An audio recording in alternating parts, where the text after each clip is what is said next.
Alright, welcome back, ladies and gentlemen, to the Heroes of the Storm Southeast Asia Championship Singapore Qualifiers Grand Finals. We now have two teams who have qualified for the national finals, playing off for an extra $500. The first place will walk away with 1,000 Singapore dollars, and the second place will walk away with 500 Singapore dollars, as well as Razor Ferry Furrows.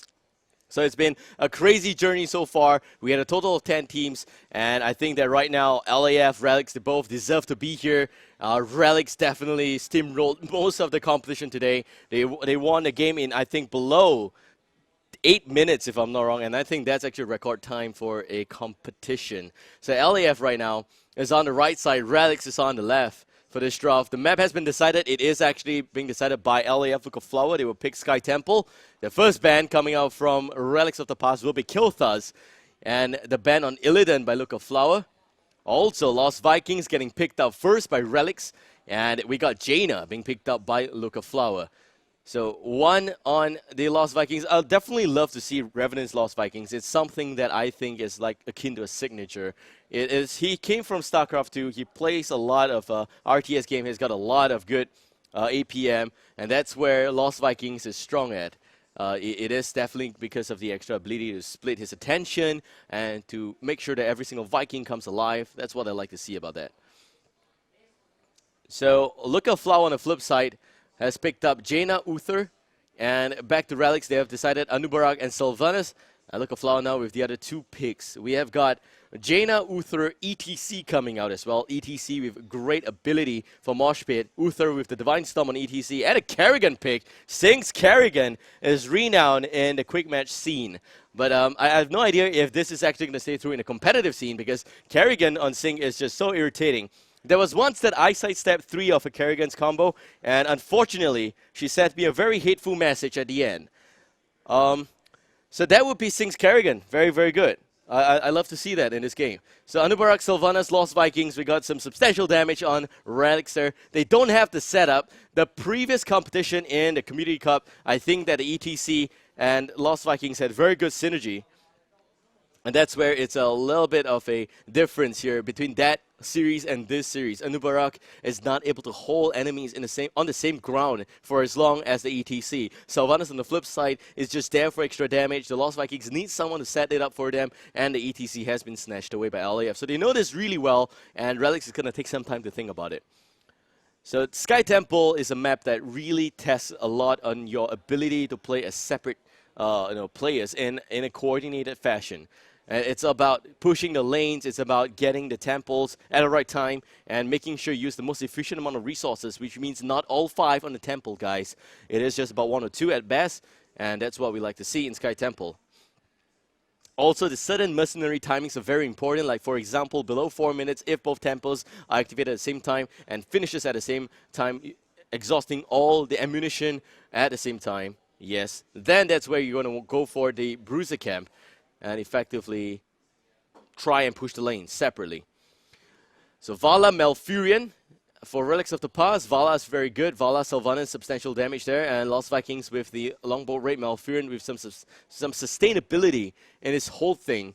With Anubarak going in, really able to hold the front. Now, again, like I said before, there is no one here to hold the whole aggression away for the Vikings longbow to be really effective. But that's still fine. I think it's not that big of a deal. Look of Flower with a finishing pick of Abathur. Abathur, Kerrigan, ETC, Uther, Jaina. I'm confirming if that's the correct pick. I have no confidence that that is the correct one. But if it is Abathur, it will be on Crandor. His Abathur has been very sly and very, very cunning. And I hope to see that it's being put to good use here in this game. There is nothing much to talk about for composition here. For Relics, it's very simple. They just want to sustain team fight. They've got sufficient damage, stable and consistent damage. For Look of Flower on the flip side, they've got very good damage on Kerrigan, Jaina, Uther with some ability there with the Divine Shield on the ATC. Some good CCs, maybe pretty devastating if they allow themselves to get caught up by the Mosh Pit. Yeah, so that's going to be it for the draft here. So the map will be Sky Temple. It's going to be played here. Relics of the Past versus Look of Flower. This is the grand finals of the first qualifier. So here you can see that Sky Temple's very nice layout is very simple. 3 lanes, 3 temples. There's 1 on each lane, and effectively the temples actually get activated a little bit on different timings here. The first one will actually activate 2 on the mid and top. The second one is the one at the bottom, etc., etc. And generally, teams really like to play strategy with merc camps pushing while there's only one temple alive and active. So the Temple Guardians, by the way, has got very irritating skills and makes it a little bit impossible for certain type of heroes to really take the whole duration of the temple by himself. It has to be a bit of a team effort. If not, the hero has to either be a warrior or maybe even Tyrael, maybe even Brightwing. I think Brightwing can actually take the temple by himself. That depends on what kind of damage the Brightwing has sustained before taking or attempting the temple. But yeah, so this map, Sky Temple, is going to be insane, man. This is a good game. By the way, this will be a best of 3 between both of these teams from Singapore. And let's get it on. Sky Temple, really interesting synergy here on both sides. You have also got Look of Flowers lineup looking very interesting. Look of Flower having the ability to play Abathur here. I think it is going to be Abathur, and that's where Abathur is tricky, because I have no idea if Abathur should actually go for Monstrosity, or maybe Abathur should have gone for Ultimate Evolution. If it's Ultimate Evolution, then double Kerrigan's going to be very nice and interesting to see with those stun combos and lockdowns. If not, then, well, Monstrosity has got its benefits as well. You can definitely push the lanes effectively. Alright, so on the blue team, we got Look of Flower playing as playing as the Jaina, Shade Fox onto the Uther, Feline as the ETC, Sync as the Kerrigan, and also going to see Krendor as the Abathur. And on the raid team, Relics of the Past, we have Lost Vikings being played by Revenant, Z's onto the Malfurion, and Vala here being played by Reliza, Mur onto the Anubarak, and Trinity playing as the Sylvanas. Jaina is actually here on Nick Bard. It's a very interesting mount. In fact, all of them have got that Ironsight Direwolf mount because they all play WoW. So it's a signature. I don't have that mount because I don't have level 100, and it's a little bit sad to see that. So Z's now gets stunned quickly, and a great comeback actually from behind. Z's goes down, bursty and all. Relics is taking a bit of a damage in the beginning. It's what we call the introduction.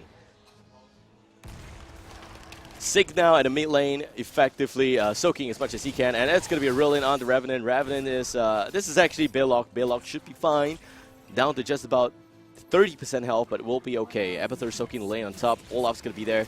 And, I mean, if you give Revenant and his team the ability to play Lost Vikings on this map, you are really in a lot of trouble. But that said, a lot of ganks coming in from Sync already. Mur dropping and falling back is a bit of that good entangling roots onto Feline. Sync now pulling back as well. 4 versus 3. They really like to use Lost Viking to capitalize and make sure that everyone on the team is able to push one lane, focus it down very quickly.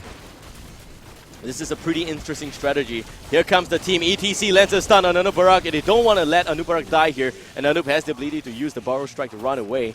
And I think that's where it's really, really good for Anup at least. And you have Krendor at the top lane soaking. You got the temples activated right now. Seems like both of these temples going to the raid team as we speak. And Feline and Sync, Nick Bard, they're all at the mid lane, but they're not contesting it just yet, waiting for Uther to swing by. Uther is here. And meanwhile, you look at Lost Vikings, it's really sick that he is actually soaking lane EXP while getting the temples covered by the rest of his teammates here. They are going to be so far ahead in terms of EXP right now. Level 3 on both sides, but soon to be level 4 on the raid team. They decide to give up the top temple, and Shade Fox goes in. Nice stun. Revenant not dying just yet. The stun will connect, and Revenant's Olaf will go down. Z's, Trinity all in that area. Reliza as well. They're not able to just commit just yet. 4 members here. Mid lane, it is just Baylock, but he's getting the job done. Look of Flower pulling back. Nice Cone of Cold. Good slow on Mur. Nothing special just yet, but if you look at the talents right now, you will see that there has got substantial upgrades on Symbiote, as well as the Arcane Intellect to give some extra mana for the Jaina. Conjures up on Uther. Definitely need him to go shield as well. Yes, it is shield. And also going to see Envenom, Sweeping Grubs going up on Sync there. Pretty okay with the Power Slide build, but like I said before, I like the Face Mount a lot better. Power Slide not very effective in this particular game right now because it doesn't really help you increase the range or whiff by a lot. it only increases it by a little bit. The face melt is where you have the ability for extra CCs, the extra M, the extra distance, the slow, and that really helps you and the rest of your team. For the red team, we got a very nice multi-shot Vala, as well as a Beetle, Anubarak, and some very standard Sylvanas and Venom with the win. You also have us. Well, let's just not look at Lost Vikings. The talents is standard for Lost Viking. It's nothing different. And for Malfurion, also going to see a scouting drone plus the protective shield. And double stun on both Vikings. It's a wipe of the Vikings there. So we have like about half a level advantage here for the red team because of Lost Vikings. I think that's already very minimized. The blue team now knocking on the towers there. Relics getting stunned. Great skills there by Sync. ETC goes down.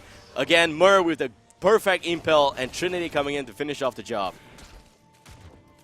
The time now is 3:50, and it's that this is where you really want to go for in mercenary camps. As you can see, the top lane already has got the Bruiser camp pushing forward, and the blue team is not going for the mercenary camps just yet. The red team is going to also pick up the siege camp, and this is where it is looking to be a little bit different. Level 7 and counting for the red team, and level 7 just barely for the blue. Look of Flower can fight the Snake's Temple as long as they're able to address the Vikings pushing, as long as they're able to address the mercenary camps on those individual lanes there. Feline taking a little bit of a beating from the Impel and the bed bobs there. The bed bobs is really a talent, is very important bit of bobs in fact. It's important because it slows the enemy by a lot in the same area they use Impel on. So Temple's going to spawn, everyone's going to swing by down south here. Not expecting Abathur to be here. We'll see what Krendor managed to do with his Abathur. Revenant is just doing what Lost Vikings normally do, soaking the lane. Temple going to the red team. This is where Relics will surge so far ahead that the blue team is forced to take a team fight right now or face a level 10 Relics of the Past. They're ganking the Vikings again. Sync there. Missing the combo right now. Feline not going in also. The Vikings are able to run away just nicely. Revenant, meanwhile, is soaking the top lane and the bottom lane. Fort is gone thanks to the help of some push mechanics from Mur, Relizer, and Trinity. So far, 2 kills on the blue team, 1 kill on the red. And some great stun from Feline. Also going to see the face melt. The combo will not connect, but a willing arrow will. And look at that, level 10 on the Relics of the Past. And everyone now is just forced to pull back. Relizer may just finish off Nick Bart. Yes, the multi-shot's going to kill Jaina. And Shade Fox taking a bit of a detour back there. Sync as well. They're not able to take this fight.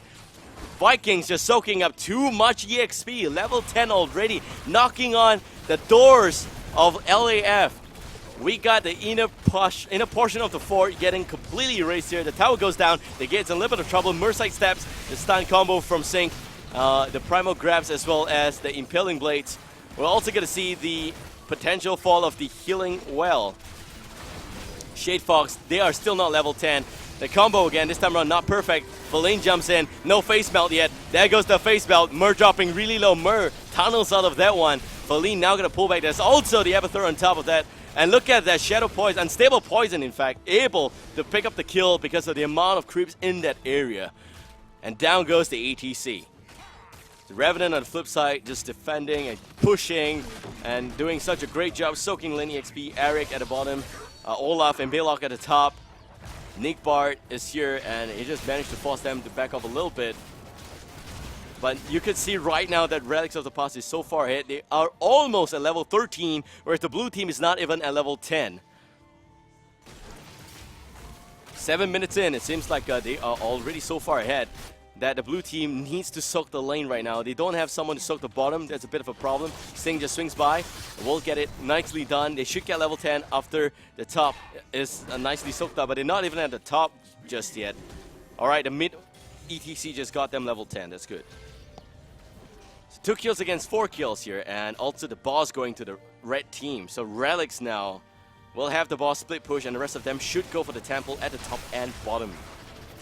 Look of Flaw completely outmaneuvered in this map, not able to do anything. Krendor with the Abathur is just tunneling there and just doing what Abathur normally does.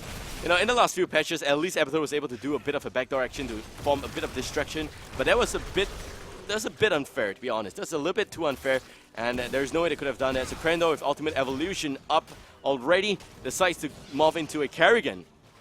and will now join the team as Kerrigan for the next few seconds. Doesn't get anything off, unfortunately. Red team backs off knowing that Ultimate Evolution was being used, and they also have got one extra talent. It is going to be the multi-shot buff for Vala and Hot Pursuit, which is pretty okay for movement speed as well. Burning Rage onto the Anubarak. So this Anubarak is actually a little bit different. It goes full-fledged Beetle except for a bit of buffs as well as Burning Rage, which is good utility there. You're also going to see the Overwhelming Affliction, which only helps to slow a little bit. That's just fine. This is only when you know your team is able to do the chase. And I think that Relics has definitely the ability to do the chase in this particular fight here. Impatience is a virtue as for the Vikings, and also going to see Ice Block up on Malfurion, which is interesting. They know that LAF is definitely going to go in and just zero in, focus down the Malfurion. That's why the Ice Block is important. But I want to see a big mosh pit.